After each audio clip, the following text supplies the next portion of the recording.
Welcome to the Deep Dive. Today, we're getting into a real heavyweight in personal finance. Robert Kiyosaki's Rich Dad, Poor Dad. Oh, yeah. It's a book that definitely caused a stir. Still does, really. Absolutely. It challenges a lot of conventional thinking about money. Yeah. So, our mission here is to unpack Kiyosaki's core idea. What is it that the rich supposedly know and teach about money that, well, maybe the rest of us don't? Exactly. And his whole setup is intriguing, right? Having these two dads with just completely opposite financial philosophies. That quote always sticks with me, one saying, "The love of money is the root of all evil." And the other saying, no, the lack of money is the root of all evil. It just perfectly frames the conflict he explores. Okay, so let's jump in. One of the first big ideas, and it's a controversial one, is that real financial education happens at home, not school. Right. Kiyosaki's pretty blunt about it. He argues schools teach us, professional skills, how to be a good employee, but they totally miss the boat on financial literacy, how money actually works. Which leads to this paradox he describes. You can have really smart, highly educated people, Yeah, like doctors, lawyers, accountants, people you'd think have it all figured out. but they're struggling financially because they know their profession, but not how to manage or grow wealth. He even, scales it up, suggesting this lack of financial know-how contributes to bigger problems, like national debt. It's a bold claim, and it ties back to the advice from his dads, doesn't it? Totally. The poor dad, the academic one, pushed the standard script. Good grades, good resume, find a safe, secure job. Whereas the rich dad, the entrepreneur, was all about thinking differently, create businesses, create financial plans, basically figure out how to create jobs, not just get one. There's that story about when they were kids, right? Him and his friend Mike trying to make money from old toothpaste tubes. Yeah, melting lead paint and all. Didn't quite work out. No, definitely not. But the reactions were key. Poor dad was worried, about the rules, the failure. But rich dad, he apparently loved the initiative, saw it as like a practical lesson. Okay, it failed. Learn from it, try something else. A completely different take on failure and taking action. Okay, so let's get to the absolute core of his philosophy. It really seems to boil down to understanding one thing: assets versus liabilities. That's it. And his definitions are super simple, almost brutally simple. Assets put money in my pocket. Liability takes money out of my pocket. End of story, according to him. If you get that, you're halfway there. Pretty much. His whole argument rests on this. The rich focus their energy on acquiring assets, things that generate income for them. While the poor and middle class, often without realizing it, acquire liabilities that they think are assets. Right. The classic example he hammers home is the primary residence, your house. Yeah, lots of people see their house as their biggest asset.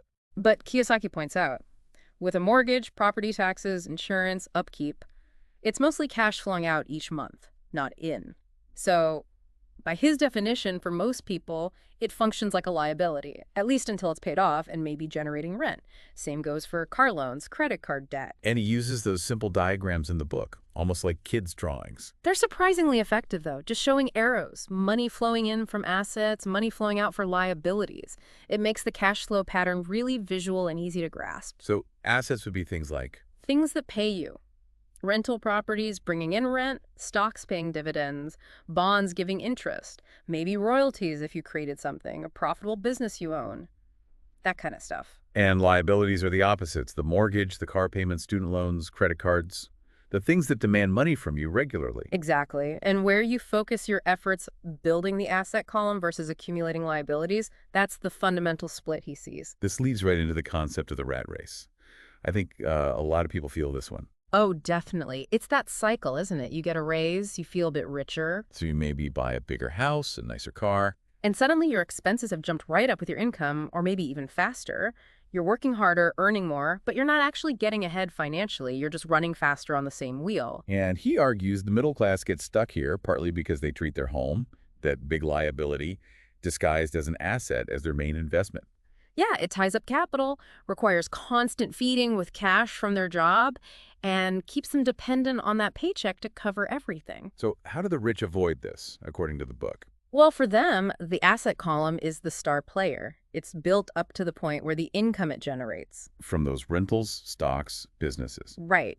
That income covers their living expenses, And crucially, any surplus income isn't just spent, it's plowed back into buying more assets. Creating a sort of positive feedback loop. Exactly, a wealth-building snowball. The assets buy more assets. Your money starts working for you instead of you just working for money. That ties into his definition of wealth, which isn't just about having a pile of cash. No, it's more dynamic. He defines wealth by how many days you could survive if you stopped working today. It's your asset income versus your monthly expenses. So if your assets generate, say, $1,000 a month, but you spend $2,000.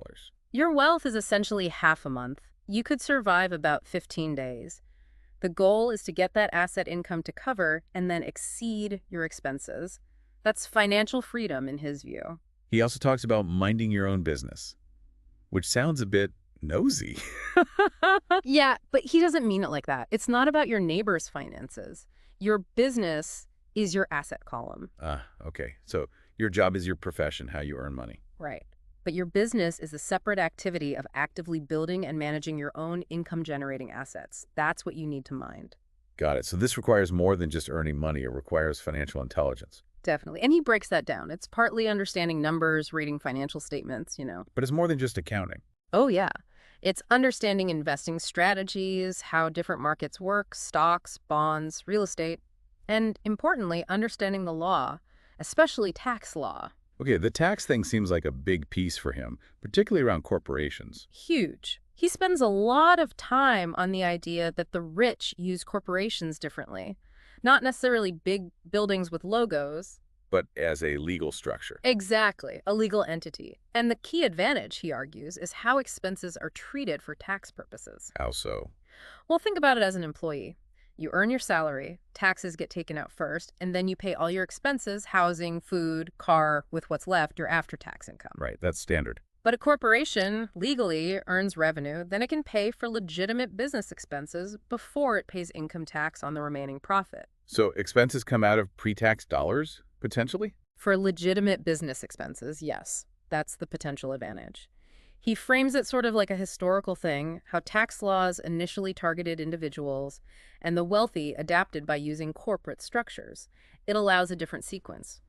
Earn, spend on business needs, then pay tax on what's left. So understanding these structures is part of that financial intelligence. It's not about dodging taxes illegally. No, not at all. It's about understanding the rules of the game and using the legal structures available, like corporations, strategically to build and protect wealth more efficiently. Okay, but knowing this stuff is one thing. Doing it is another. He talks about obstacles, right? Like fear. Big time. Fear, Right. fear of losing money, fear of not having enough. He says it drives a lot of bad decisions. It keeps people in the rat race, working just for security, never taking calculated risks to build assets. He uses that analogy of the donkey chasing the carrot. Right. Always driven by fear or short-term desire. Never really getting anywhere. And then there's the tar baby analogy, too.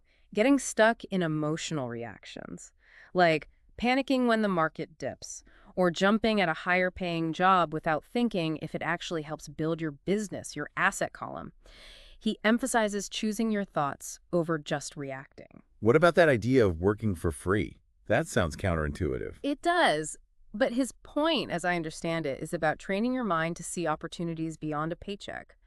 The story he tells is him and Mike working in that store for free. And it led them to spot the opportunity with the comic books. Exactly. Because they weren't focused on the small hourly wage, they were forced to look for other ways to generate value and income, which led to their comic book library idea. It's about learning and spotting potential, not just trading time for dollars immediately. That seems linked to the pay yourself first idea. Very much so. This is a classic piece of financial advice, but Kiyosaki gives it a bit of a twist. He means literally allocate money to your asset column first, as soon as you get paid, before you pay bills. Even if that leaves you short for the bills. It sounds stressful. It can be, but he argues that pressure is actually good. It forces you to get creative, to find other sources of income to cover the shortfall. It builds financial muscle and discipline, rather than just paying everyone else first and having nothing left for your own asset building. He also mentions arrogance as a roadblock. Yeah, thinking you know it all. If you're arrogant, you're not learning. You shut yourself off from new ideas, from advice, from seeing opportunities. He really stresses continuous learning, books, seminars, talking to people who are actually doing what you want to do. So it's not just mindset. There are concrete actions he pushes for. Definitely. Understand cash flow, really understand it. Focus relentlessly on acquiring assets. Mind your own business, build that asset column, learn about corporations and tax law. And get good advice. Yes, and pay for it. Pay professionals, well, accountants, attorneys for their expertise. Don't try to cheap out on critical advice. He has that interesting term, being an Indian giver in investing. What's that about? Yeah, the term itself is obviously dated and problematic, but the concept he's describing financially is about risk management. The idea is to structure deals, especially maybe in real estate or business, so you get your initial investment money back out as quickly as possible. So your own capital isn't tied up for long. Right. Once you recoup your initial stake, any ongoing profits or the asset itself is essentially free. You've removed your initial risk. It's about making your money work hard and fast, then getting it back to deploy elsewhere. And what about teaching and giving? How does that fit in? He suggests that teaching what you learn actually solidifies your own understanding, and that being generous, whether with time or knowledge or money, often comes back to you in unexpected ways, opening doors to new opportunities. It's part of cultivating like an abundance mindset. So find mentors, take classes, make offers on potential deals, think bigger. Yeah, be proactive. Don't just wait for things to happen. So wrapping it all up, the core message seems to be that money really starts as an idea, a way of thinking. That's a huge part of it. Change your thinking, get financially educated, and you can change your financial life. He points towards his next book, too, The Cash Flow Quadrant, which gets deeper into the different ways people earn income: employee, self-employed, business owner, investor, and finding your path within that. Right, suggesting it's not just about getting rich, but understanding how wealth is generated and finding where you fit. Or where you want to fit. Okay, so summarizing this deep dive into Rich Dad, Poor Dad, it's really about shifting your perspective, learning the language of money, focusing intensely on assets versus liabilities. Building that asset column, understanding financial intelligence, including taxes and corporations, and pushing past fear and limiting beliefs. It's positioned as a starting point, isn't it? To get you thinking differently. Absolutely. It's meant to shake up conventional wisdom and encourage you to take control of your own financial education and future. So maybe a final thought for everyone listening. Reflecting on all this, how might these ideas challenge your current beliefs about money? Is there maybe one small thing, one different action or thought pattern you could try today to start truly minding your own business and building that asset column? It's worth considering, and if you want to explore more, Kiyosaki's website, richdad.com, has more resources. It really is about taking that first step towards understanding.